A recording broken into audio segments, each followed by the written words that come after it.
This morning I got off work, came home, had to air a tire up on my dually, which is over there. Basically right now I'm going to attempt to get this wheel bearing fixed. Let me get my old crippled Highland down here. First thing first, you're going to have to jack it up, put you a jack stand under it, which I don't have at this moment. But yeah, for your safety, jack stand. Make sure it ain't going nowhere.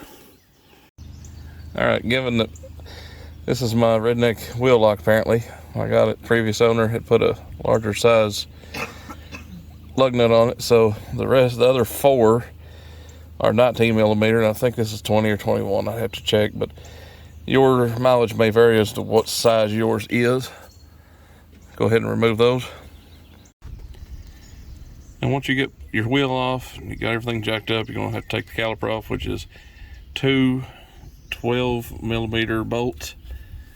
You have to clean the mud off of it, but here's the other one. Just go ahead and remove them. Be careful, they can break. So at this point, with some grunting and brute work, go ahead and remove your caliper, but do not let it just hang. Go ahead and just set it up out of the way, but do not let it just hang by the brake line, because if you notice, mine's crusty AF. And then from this point on, just go ahead and pull the rotor off.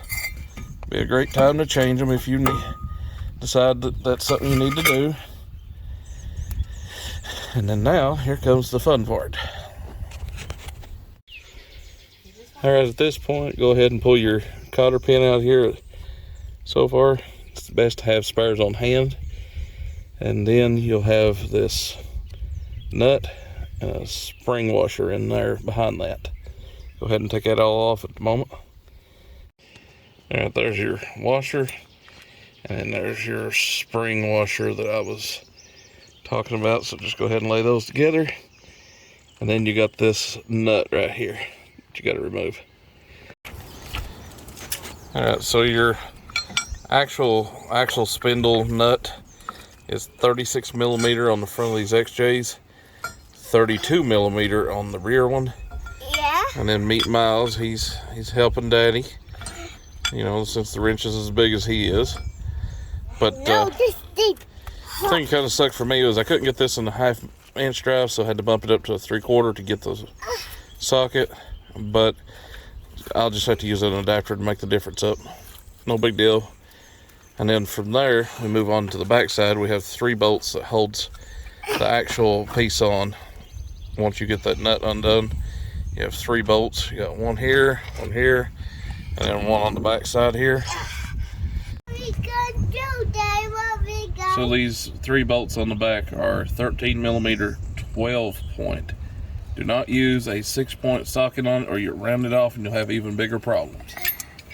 At this point, I'm just kind of wanting to iterate why that I'm having to replace these wheel bearings.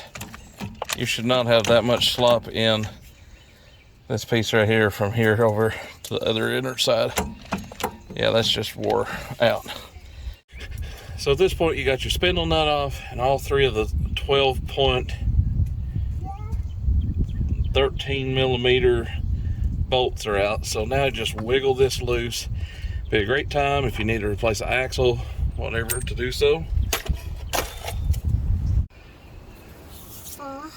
Alright, so you got your new one goes in,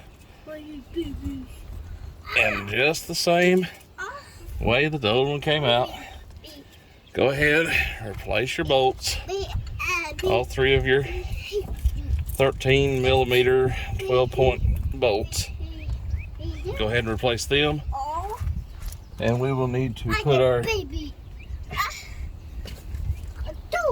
don't hit my dog. Oh, we need to go ahead and put the washer and nut back on here, and then we can start putting everything back the way it came off. Yeah.